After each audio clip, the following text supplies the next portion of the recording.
to execution, and from individual efforts to collective responsibility. Excellencies, ladies and gentlemen, Pakistan's climate story is one of great injustice. Despite contributing less than 1% to global emissions, we are among the most climate-affected nations.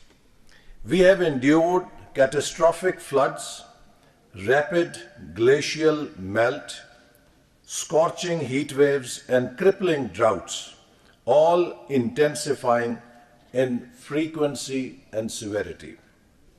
Just 2 years ago, 1/3 of our country was underwater, 33 million people were displaced, about 1,700 lives were lost, with a cost of $30 billion plus to, at that time, a very fragile economy.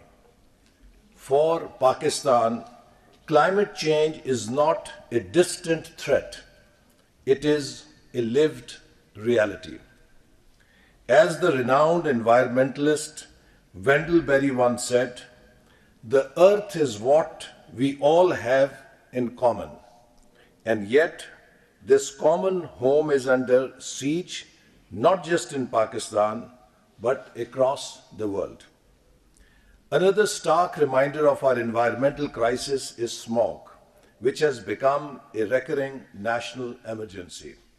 Major cities, including Lahore, Islamabad, and Karachi, frequently experience hazardous air quality and threatens public health and economic activity. Smog is not just a national issue, it is also a cross-border challenge, as air pollution knows no borders. It is fueled by industrial emissions, crop burning, and vehicular pollution, affecting millions across South Asia. We cannot fight this battle alone. We need regional collaboration for joint air quality monitoring and enforcement mechanisms, shared investment in clean energy and sustainable agriculture, a coordinated policy response to tackle pollution at its source. As the saying goes, we do not inherit the earth from our ancestors. We borrow it from our children. Let us act before we have nothing left to pass on to our children. Ladies and gentlemen, the clock is ticking and we have already crossed dangerous tipping points. At the heart of this crisis is inaction, which imperils us all. Pakistan has developed strong policy frameworks, including the National Climate Change Policy, the National Adaptation Plan, our nationally determined contributions. However, frameworks alone are not enough. Policies must translate into bold, decisive, and sustained action. Recognizing this, our government has prioritized strengthening governance through the Pakistan Climate Change Authority to enhance policy execution, reviving upscaling Green Pakistan, and allocating $1 billion through the Public Sector Development Program for Environmental Sustainability, introducing policy guidelines for trading in carbon markets, engaging private finance in climate action, and launching Green Tech Hub, a platform fostering innovation and collaboration in climate resilience. As Ban Ki-moon, former Secretary General of UN, rightly said, we are the first generation to feel the impact of climate change and the last generation that can do something about it. We cannot afford delay. Our government views climate change as a core developmental challenge, which is why it is one of the 5 fundamental pillars of Udan Pakistan program, our homegrown economic transformation plan. Under Udan Pakistan's environment and climate change agenda, we are focused on 1. Clean air and smog control, phasing out high-emission fuels and promoting electric vehicles, expanding mass transit systems to reduce urban pollution, strengthening regional cooperation on air quality management. 2.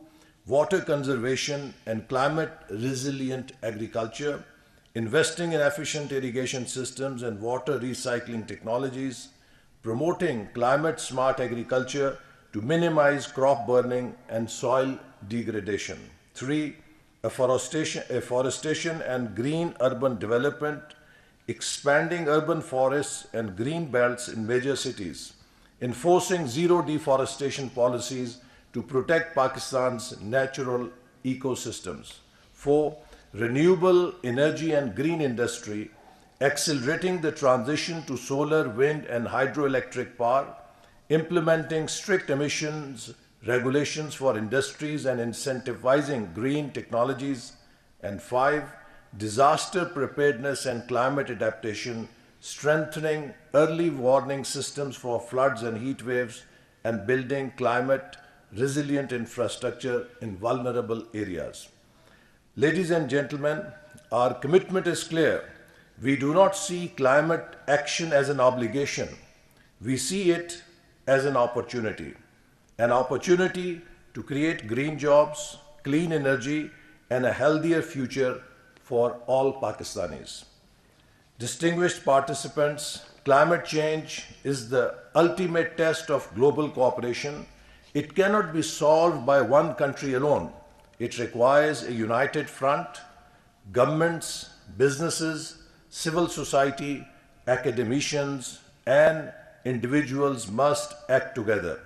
To my fellow citizens, each of us has a role to play, whether by adopting sustainable practices, conserving resources, or supporting government initiatives.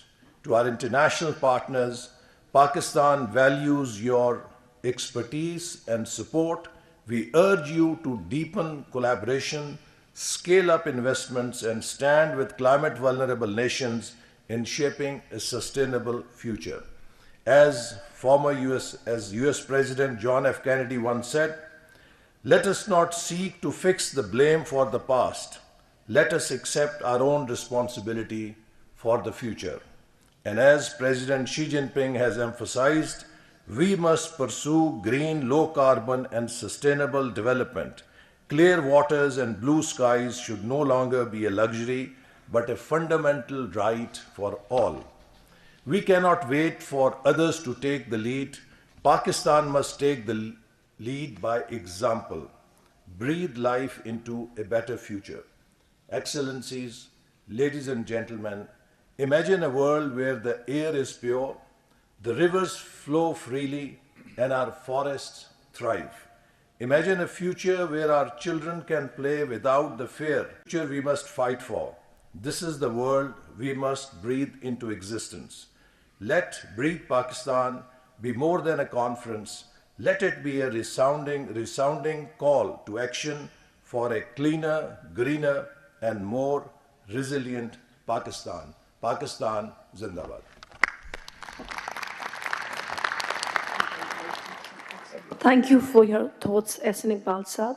We would now like to invite Mr. Muhammad Yahya, UN Resident and Humanitarian Coordinator, to share his thoughts.